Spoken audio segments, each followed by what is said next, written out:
하나님 말씀은 사무엘상 3장 말씀입니다.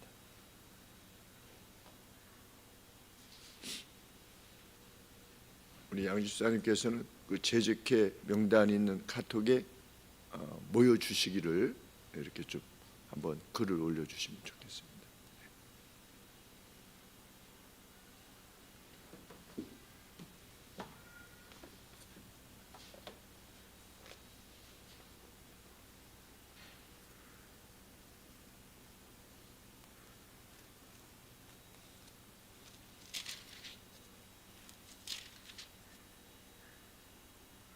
아이 사무엘이 엘리 앞에서 여호와를 섬길 때에는 여호와의 말씀이 희귀하여 이상이 비전이 흔히 보이지 않았더라. 엘리의 눈이 점점 어두워가서 잘 보지 못하는 그때 그가 자기 처소에 누웠고 하나님의 등불은 아직 꺼지지 아니하였으며 사무엘은 하나님의 궤에 있는 여호와의 전안에 누웠더니 여호와께서 사무엘을 부르시는지라. 그가 대답하되 내가 여기 있나이다 하고 엘리에게로 달려가서 가로되 당신이 나를 부르셨기로 내가 여기 있나이다.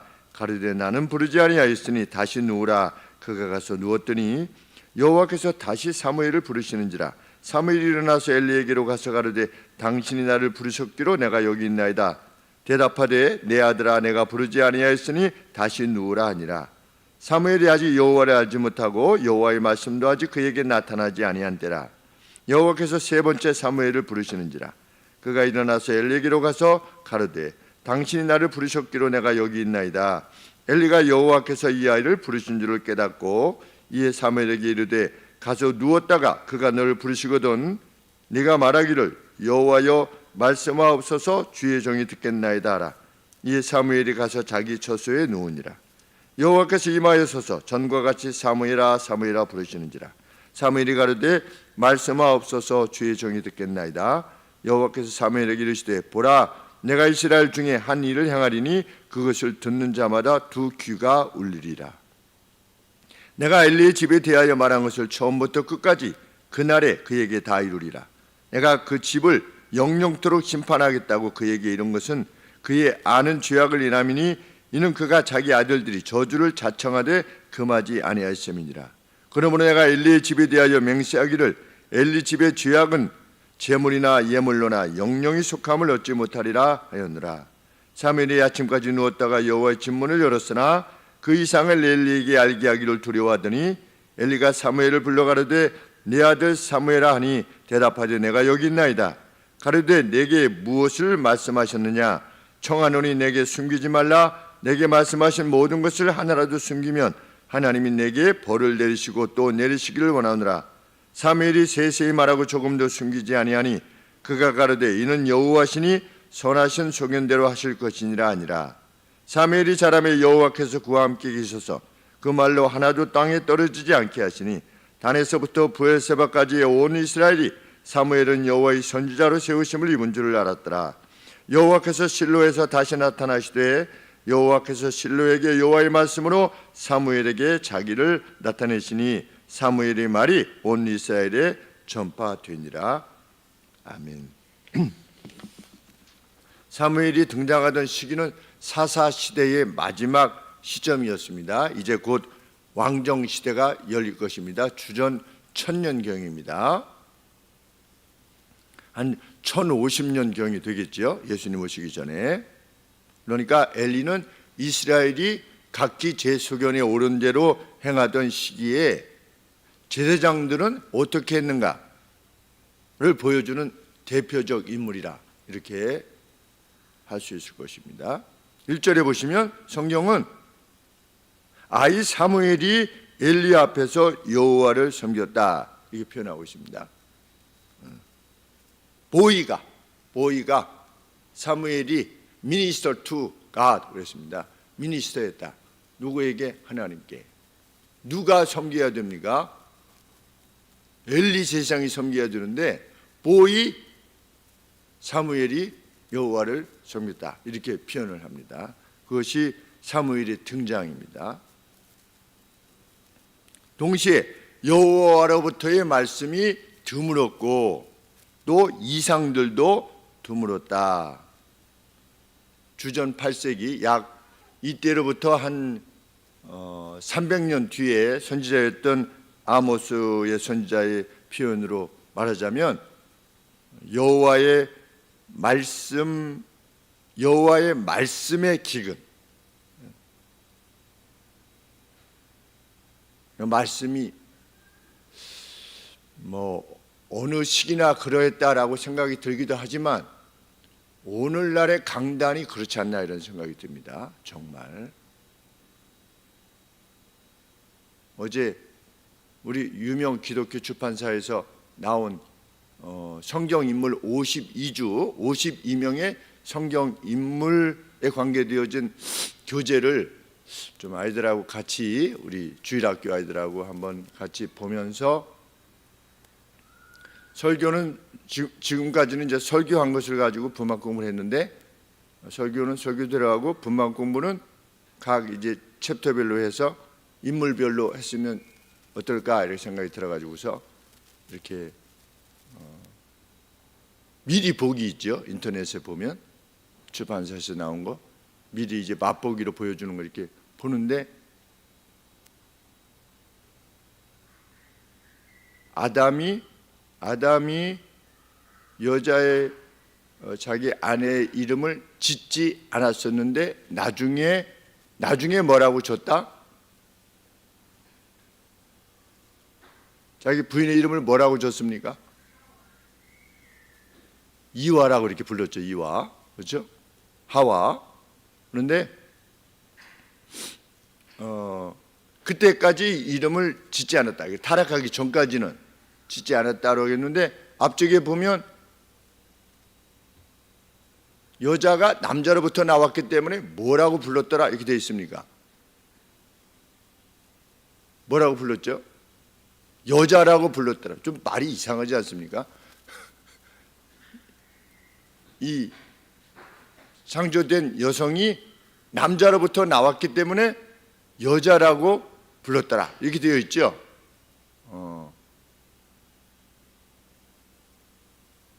그런데 그게 왜 그렇게 되어 있냐면, 히브리어로는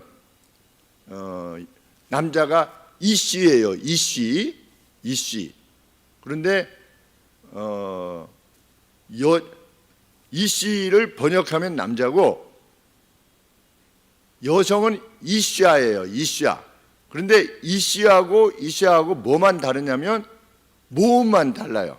그러니까 여성 전미사인 거예요. 뒤에 우리가 뭐라고 그럴까? 스튜어디스, 그 제가 늘 그게 헷갈리는데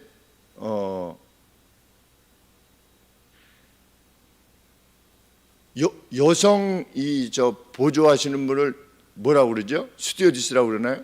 네. 남자는 스튜어드. 좀 이렇게 해서 그 약간의 차이가 있죠. 그것처럼 남자로부터 나왔기 때문에, 그러니까 자음은 같은 거예요. 단순히 말하자면 그냥 나다 이런 뜻입니다. 나. 그러니까 남자로부터 나왔는데 여성 전미사만 붙었지 그 어떤 사람으로서의 본질은 같다. 그래서 아담이 뭐라고 그랬습니까? 내 살 중에 살이요, 뼈 중에 뼈다. 왜 여기서 내 거니까. 뭐 남성은 그렇게 깊이 느끼지 못하지만 여성들은 자기가 아기를 낳았을 때 그 아기가 곧 자기의 분신이잖아요. 자기 자녀가 곧 나 아니겠습니까? 그랬던 겁니다.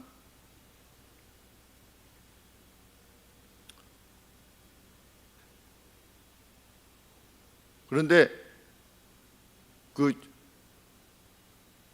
내용을 보니까 이름을 부르지 않았다 이런 표현을 써서, 그래서 이게 참 교재를 선택하기가 좀 어렵구나.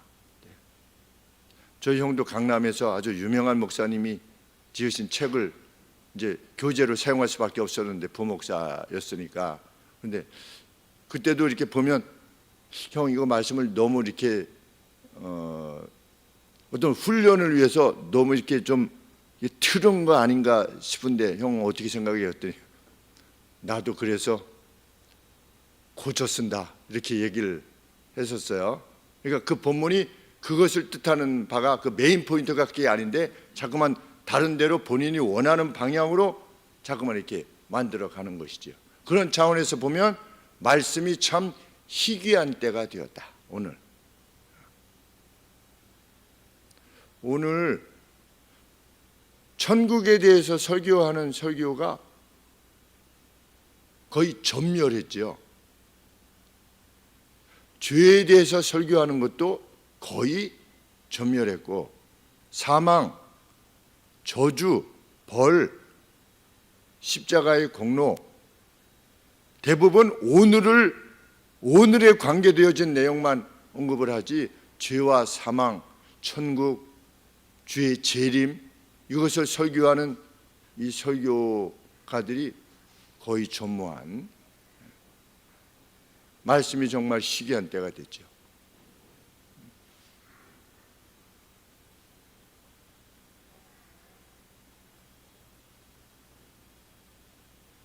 하나님은 보이었던 사무엘의 섬김을 받고 계셨다.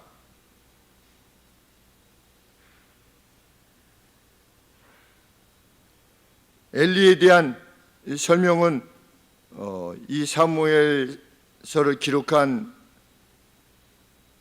기록자가 의도해서 그런지는 알 수 없지만 그의 영적 상황하고 아주 많이 비슷해 보입니다. 엘리의 눈이 점점 어두워져 가서 잘 보지 못하였다. 이상이 흔히 보이지 않았다. 여호와의 말씀이 희귀하였다. 아주 힘든 때였다는 것을 알게 됩니다. 그때에도 하나님은 말씀하셨다. 누굴 통해서? 보이 사무엘을 통해서도 말씀하셨다. 하나님은 돌들로도 외치게 하실 수 있으신 분이시다.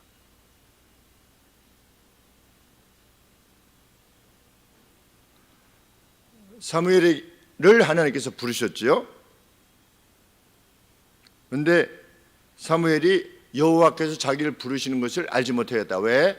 여호와를 알지 못했고 아직 여호와의 말씀이 그에게 임하지 않았기 때문이다. 보이니까. 그런데도 하나님이 사무엘을 부르신 겁니다. 지금 이런 내용들을 보면 하나님은 보이였던 사무엘도 부르셨고 보이였던 누구도 부르셨습니까? 다윗도 얼굴이 아직 붉었던 다윗도 부르셨고 보이었던 요셉과도 함께 하셨고 보이었던 다니엘과도 함께 하셨습니다. 이것을 보면 하나님이 함께 하시는 이가 과연 누군가에 대해서 깊이 생각해 보게 됩니다. 나이와도 문제가 없고 그의 형편이 어떠했나도 문제가 되지 않고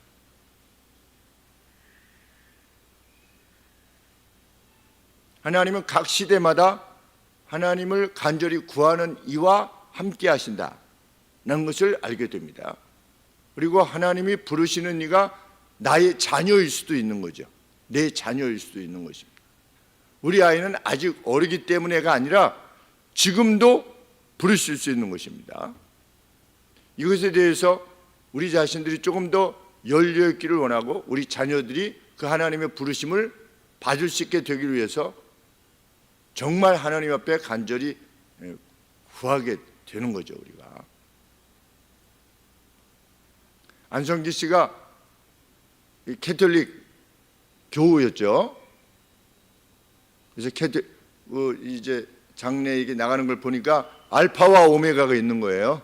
그래서 하나님을 믿는 분이었나 보구나 이렇게 했는데 성당에서 이제 장례를 집행했는데 그 아들이 자기가 초등학교 5학년 때인가 몇 학년 때 아빠가 자기에게 준 편지를 읽는 모습을 이렇게 보았는데 그 내용이 뭐냐면 선한 사람이 되는 것만큼 좋은 게 없다. 이렇게 안성기 씨가 자기 아들에게 편지한 거예요.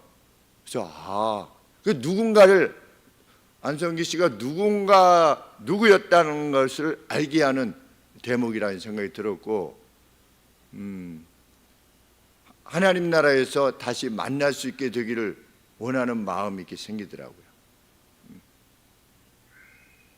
그가 성당에서 신부들을 통해서 들은 말씀을 통해서도 하나님께서 감동하신 바가 있어서 예수 그리스도를 자신의 주로 고백하고 예수 그리스도의 은혜로 구원받는다는 사실을 인식할 수 있었기를 소원하게 되었습니다.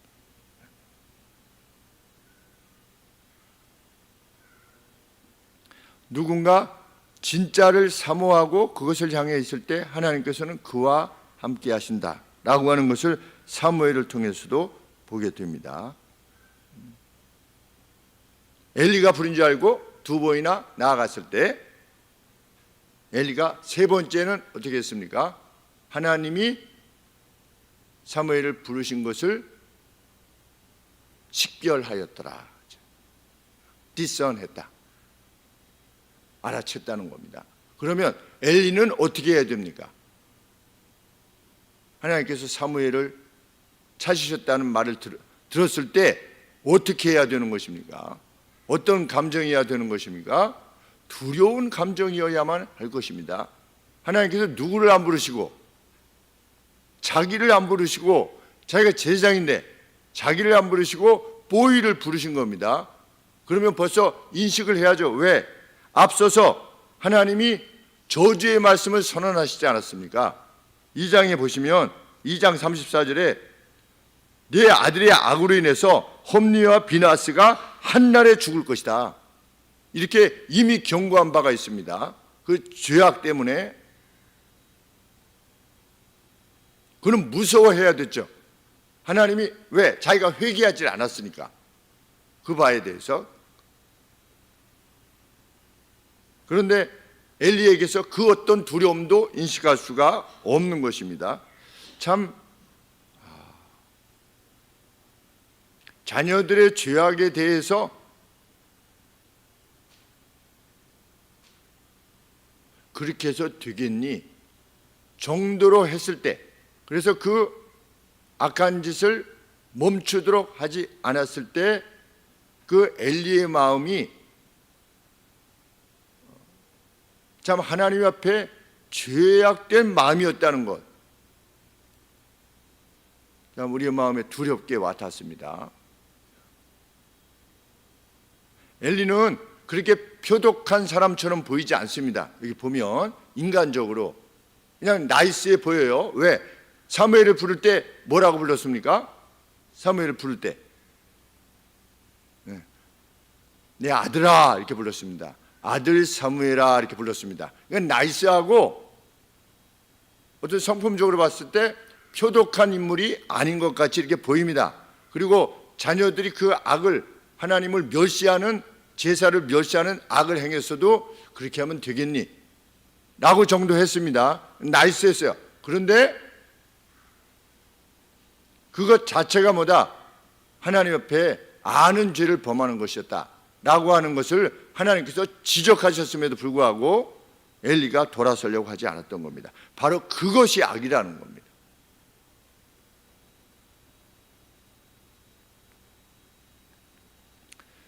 하나님께서 사무엘을 통해서 계시하신 내용은 무엇입니까? 내가 이제 엘리가에 행할 바가 있는데 엘리가에 행한 것을 듣는 모든 사람들의 양쪽 귀가 얼얼할 정도로의 내용을, 내가 저주를 엘리가에게 임하게 할 것이다. 그 내용이었습니다. 11절 말씀에, 그리고 13절에 내가 그의 집을 영원히 심판할 것이다 라고 말했던 것, 그것을 12절에 처음부터 끝까지 임하게 할 것이다. 이것이 사무엘에게 주신 하나님의 계시입니다. 엘리의 집을 완전히 멸절시킬 것이다. 이 내용은 이미 엘리가 들었던 내용이지요. 그런데 하나님께서 다시 사무엘을 통해서 선언하시는 것입니다. 왜 그랬느냐? 13절에 아들들이 자기 자신들에게 가져온 그 저주, 그 죄가 있었음에도 불구하고 엘리가 그들을 꾸짖지 않았기 때문이다.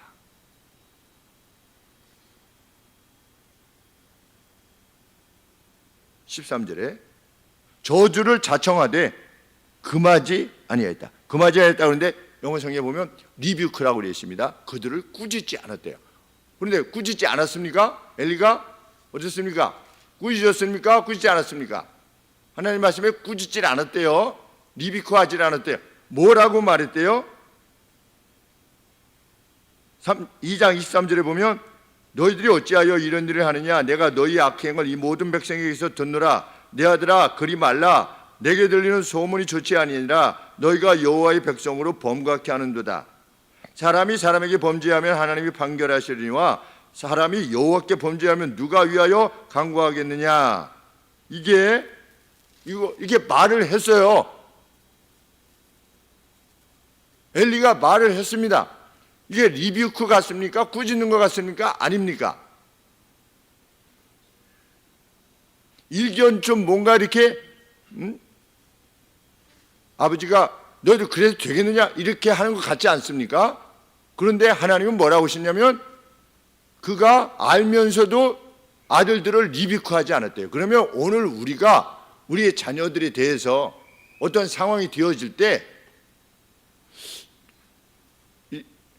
이렇게 하면 안 되지 않겠어? 이렇게 하는 것이 합당하지 않을 수도 있다는 거죠. 너 하나님의 사람으로서 이렇게 해. 나의 지도하에 있을 때, 나의 어떤 그 돌봄 가운데 있을 때는 하나님 앞에 호소하면서 이 자녀들에게도 정말 힘있게 리뷰크해야 될 때는 리뷰크를 하고 격려할 때는 격려하고 하나님 말씀으로 따끔하게 혼낼 때는 혼내고 이렇게 해야 된다는 것을 알게 됩니다. 자녀 교육에 있어서 그들이 우리의 말을 듣고 변화를 할 것이냐 안 할 것이냐는 그거 우리 몫이 아닙니다. 우리 책임은 어디까지입니까? 하나님 앞에 잘못했을 때 하나님의 말씀을 멸시하고 하나님의 예배를 멸시하고 이럴 때 어떻게 하는 겁니까? 강하게 꾸짖어야 되는 것이죠. 그 어떤 것을 행하지 못하도록 해야 되는 것이고 그 어떤 일을 행하도록 해야 되는 것이고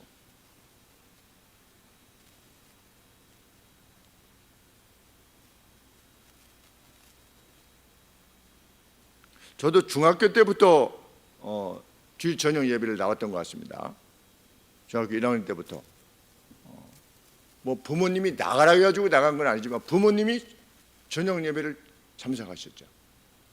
반드시 나가셨습니다. 그러니까 자연스럽게 따라 나가기도 하고 형이 또 가니까 형들로부터 받은 은혜지요. 어떻게 보면 형들이 성경이 자기 전에 성경을 반드시 읽었어요. 큰 형도 있고 작은 형도.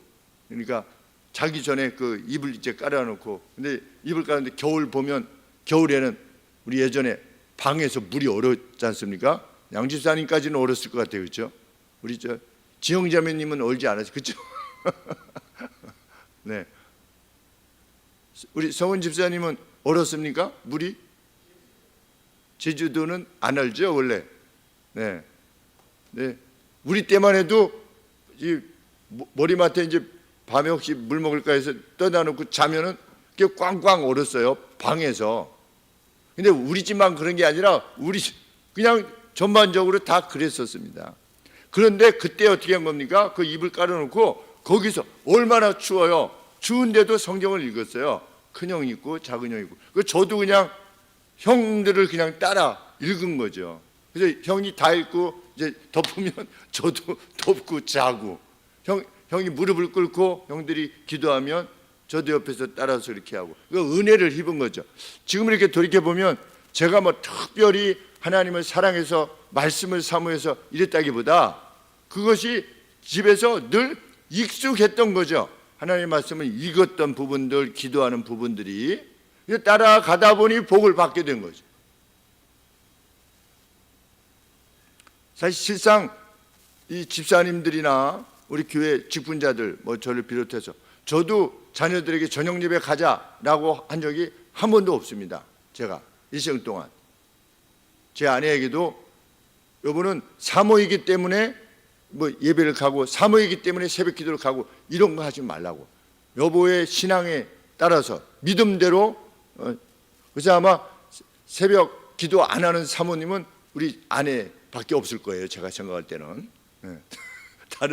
다른 사모님들은 목사님하고 같이 새벽 기도 꼭 나가거든요. 근데 저는 자기의 믿음대로 기도하고자 할 때 이렇게 하나. 우리 자녀들도 마찬가지고. 그것이 거기까지가 부모의 책임은 명확한 거죠. 아빠와 엄마가 하나님을 얼마나 사랑하는가라고 하는 걸 가시적으로 보여주고 또 하나님의 뜻대로 어떻게 살고 그 희생을 하고 이렇게 행하시는가 이거를 지켜보도록 하는 것. 그래서 자연스럽게 하나님의 사람화 되어가는 것. 마치 오리가 부모를 처음 보면 오리가 처음 만난 사람에게 쫓아간다고 하지 않습니까? 이게 부화했는데 처음에 사람이 있으면 사람이 자기 애민 줄 알고 사람을 그렇게 쫓아다닌다고 하는 것처럼 우리가 그렇게 배우는 것이죠. 물론 사무엘처럼 사무엘의 두 아들이 어땠다? 성경에 보면 사무엘의 두 아들에 대해서 뭐라고 성경이 밝히고 있습니까? 두 아들이 불량자였더라 이렇게 되어 있습니다. 참 사무엘이 좀 안 보여줬겠습니까? 우리 성경에 보면. 그런데도 불구하고 그 두 아들들이 이삭이 얼마나 잘 보여줬겠습니까? 그런데도 에서가 나온 것처럼 우리가 그렇게 한다고 해서 반드시 그렇게 된다. 내가 이렇게 했기 때문에 우리 자녀들이 이렇게 된다. 이것도 물론 아닙니다. 그러나 우리의 역할은, 부모로서의 역할은 보여주는 것, 목도할 수 있도록 기회를 주는 것, 이것이 부모의 역할인 것이죠. 우리 부모님은 주의를 준수했다 라고 하는 것을 보여주는 것은 큰 은총일 것입니다. 틀림없이.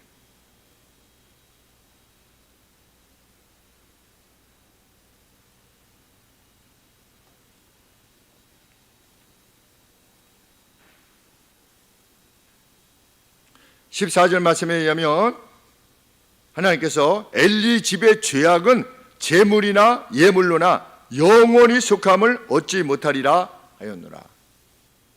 제사로도 아니면 하나님 옆에 드리는 무슨 뇌물일 뿐이죠.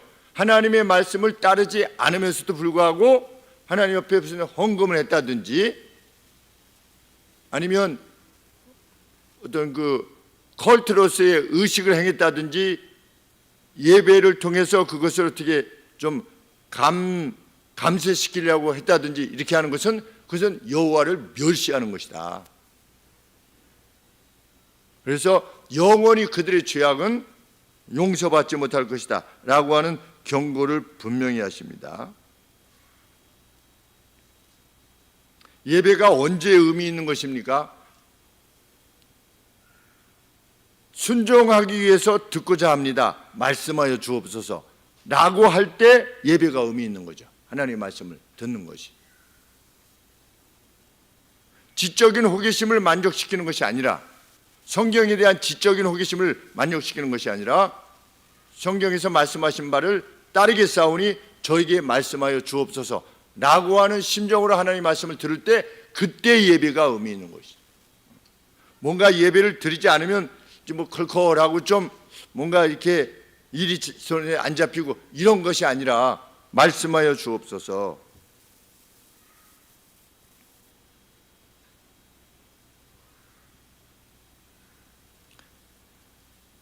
사무엘이 하나님의 계시를 다 들었을 때 엘리가 묻습니다. 뭐라고 묻습니까? 하나님께서 너에게 계시한 내용이 무엇이냐? 이렇게 말하면서 17절에 무슨 말을 하냐면 내게 말씀하신 모든 것을 하나라도 숨기면 하나님이 내게 벌을 내리시고 또 내리시기를 원하노라. 또 뭐 이렇게 말을 했어요. 그런데 이 원문의 뜻에 가깝게는 뭐라고 이렇게 돼 있냐면, 네가 만일 하나님이 계시해 주신 것을 조금이라도 감추는 바가 있다면 하나님께서 그렇게 내게도 하시고 더 행하시기를 원하노라. 이렇게 표현을 했어요. 잘 곱씹어서 생각해 보세요. 하나님께서 너를 통해서 말씀하신 내용을 네가 조금이라도 감춘다면 하나님께서 행하시고자 하는 바를 네게도 행하시고 더 행하시기를 원하노라. 그러면 엘리가 하나님께서 사무엘에게 무엇을 말씀하셨다고 하는 것을 감을 잡은 겁니까? 네. 하나님께서 저주의 말씀을 하셨다라고 하는 것을 감을 잡은 겁니다. 엘리가. 그러니까 네가 조금이라도 감추면 하나님께서 행하고자 하시는 바를 너에게 행하시기를 이런 표현을 쓰는 겁니다. 그리고 더 행하시기를 원하노라 이런 표현을 쓰는 겁니다. 그러니까 저주의 말씀을 분명히 하셨다고 하는 것을 엘리가 감을 잡은 겁니다. 그렇게 안 것이에요. 왜? 앞서서 하나님 뭐라고 말씀하셨습니까? 네 아들 두 아들이 한날에 죽을 거다라고 말씀을 하셨어요. 이미 그런 계시를 받았습니다. 그러니 자기는 회개하지 않지 않았습니까?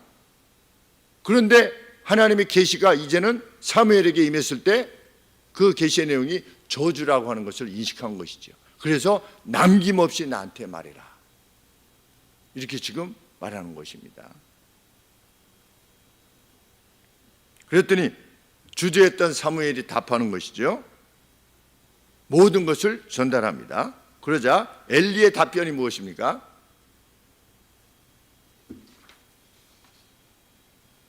그가 가로되 18절에 이는 여호와시니라 선하신 소견대로 하실 것이니라. 얼마나 멋진 표현입니까? 여호와께서 선히 보시는 대로 행하시기를 원하노라 이 표현을 했어요. 지금 여호와께서 뭐라고 하셨는데? 내가 일레의 집에 대해서 말한 것을 처음부터 끝까지 그날에 그에게 이루리라. 그럼 나중에 이제 자기도 목이 부러져 죽지만 두 아들이 한날에 죽을 것이다. 이런 예언의 말씀을, 저주의 말씀을 회개하지 아니하면 이렇게 될 것이다라는 것을 말씀을 전달받고서도 뭐라고 말하는 겁니까? 여호와께서 기뻐하시는 대로 선하게 보시는 대로 행할지어다. 앞서서 말씀드렸지만 엘리는 표독한 사람처럼 보이지 않습니다. 그러나 하나님을 대하는, 하나님의 직임을 대하는, 하나님 말씀에 대하는 그의 태도는 누구랑 다를 바 없다. 가인과 다를 바가 없는 것입니다. 내 동생이 어디 있느냐? 내가 동생을 지키는 자이니까? 라고 했던, 누구하고 또 비슷합니까? 어리숙하게 인식하는 에서. 사람들은 에서를 어리숙하게 인식합니다. 뭔가 이렇게 좀 덜 떨어져 가지고서 동생한테 계속 당하는 정도로 에서를 이해하는데 그것이 아닌 것이지요.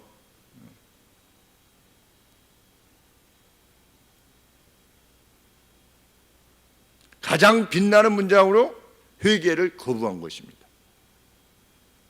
엘리는 하나님께서 사무엘에게 주신 계시 내용을 듣고서도 두려워하지 않은 겁니다.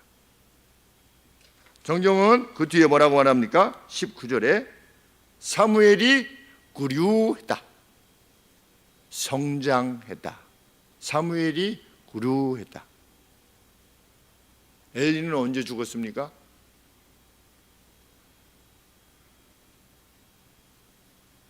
하나님이 저주의 선언이 있었습니다.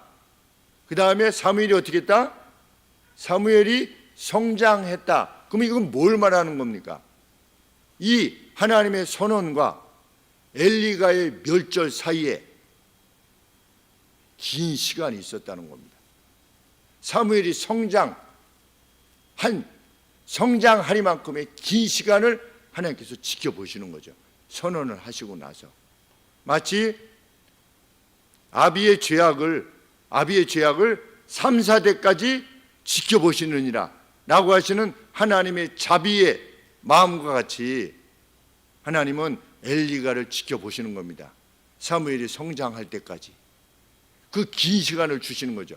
우리 하나님은 우리가 그렇게 어떤 누가 생각하듯이 잘하면 상 주시고 벌하면 바로 벌 주시고 이런 분이 아니신 겁니다. 엘리의 회개를 기다리고 두 아들의 회개를 기다렸다는 겁니다. 그들이 행했던 범죄는 보통 범죄가 아니지 않습니까? 재물을 그냥 자기들이 먼저 먹어버리는, 하나님께 드리는 재물을, 그리고 성막에 수종드는 여인하고 동침하고, 이게 보통 악입니까? 그런데도 불구하고 하나님이 기다리신 거예요. 회개하고 돌아서기를. 그리고 계시로 선언하시고, 그런데도 엘리가 돌아서지 않은 겁니다. 언제 저주를 받느냐?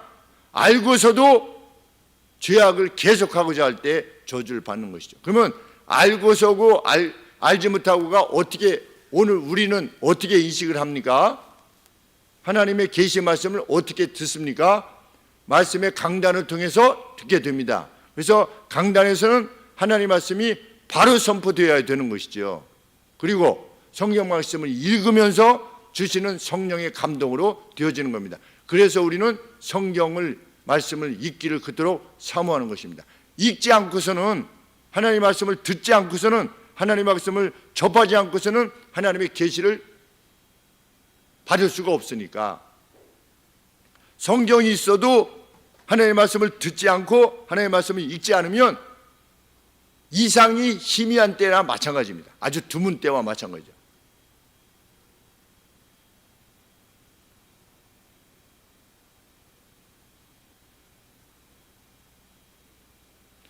엘리는 왜 회개하지 않았을까요?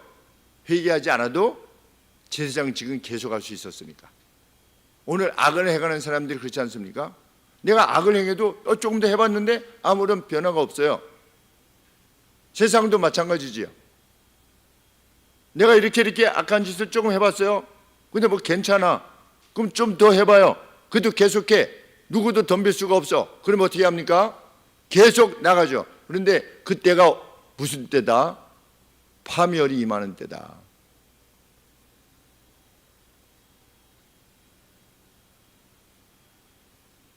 엘리도 그렇지 않았겠습니까? 성경은 말씀의 권세가 제사장 엘리로부터 누구에게로 넘어갔다? 사무엘에게로 넘어갔다라고 하는 것을 이렇게 밝힙니다. 3장 21절에 여호와께서 실로에서 여호와의 말씀으로 사무엘에게 자기를 나타내시니 사무엘의 말이 온 이스라엘에 전파되니라. 오늘 우리는 말씀에 순종하기 위해서 하나님의 말씀을 듣고자 하는 이들이 되기를 원하는 것이죠.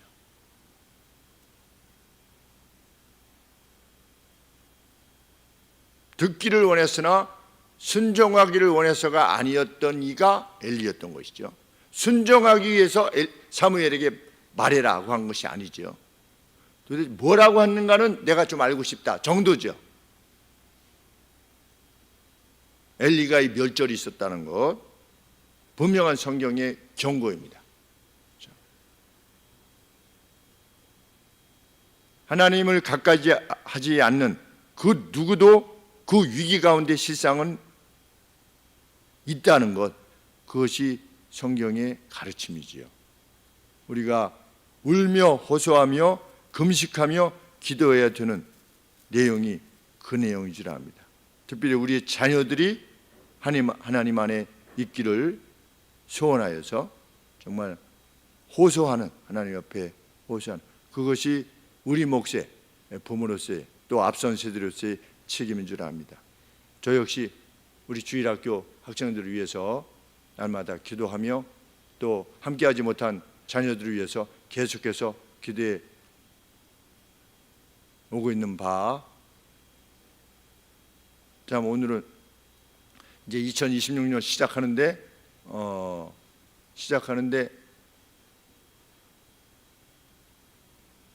이제 반평성을 새로 하는데 은총이를 뺐어요. 이제 곧 이사 가기도 하고 그동안에 한 거의 1년 동안 이렇게 나오질 않고, 이제 빼면서도 그 명단에서 빼면서도 마음이 참 아팠는데 오늘 왔어요. 제가 선우나 이름이한테 그 가기 전에 반드시 오도록 해라 이렇게 했는데 오늘 왔어요. 근데 내일인가 모레 이사 간다고 그러죠, 부산으로. 그래서 부산대 가고 싶대요. 그러니까 이름이가 우리 엄마 아빠 이렇게 하면서 얘기를 하더라고요. 그래서 거기서 그러면 너 은총이 한 3년 뒤에 다시 오겠네, 올라오겠네 그랬더니 3년 뒤에 올라올지는 안 올지는 몰라. 그래서 너 대학 가면 올라올 거 아니야 그랬더니 부산대 가려고요 그렇게 얘기를 해서 여하간에 우리 교회가 여기를 떠나지 않을 거니까 계속 관계하면서 이렇게 신앙생활 하면서 함께 만나자, 주 안에서. 내가 너를 우리 교회 교인으로 만들고 싶어서가 아니지 않느냐.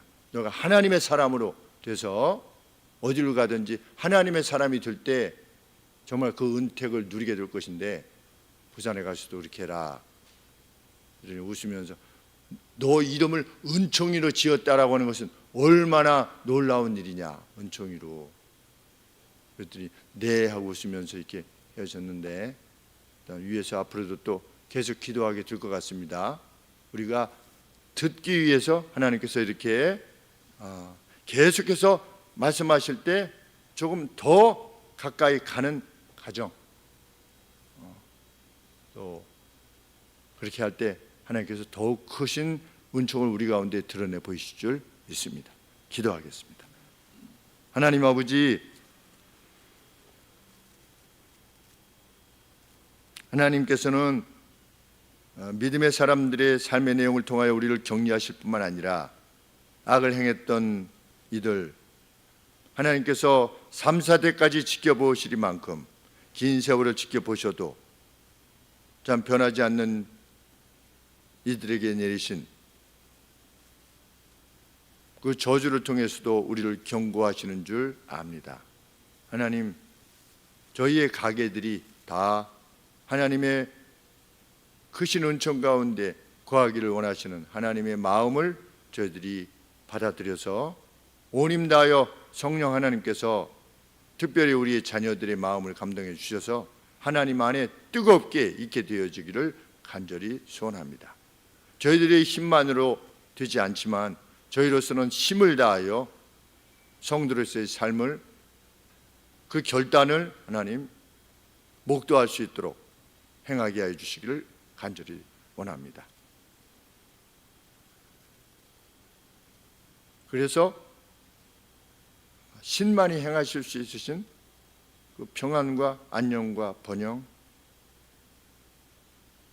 저희 교회 가운데 역사하시는 그 하나님의 역사를 통해서 우리 가운데 드러내셔서 저희들이 좀 더 담대하게 주를 전하며 좀 더 담대하게 살아갈 수 있도록 도와주옵소서. 살아계신 예수 그리스도의 이름으로 기도합니다. 아멘.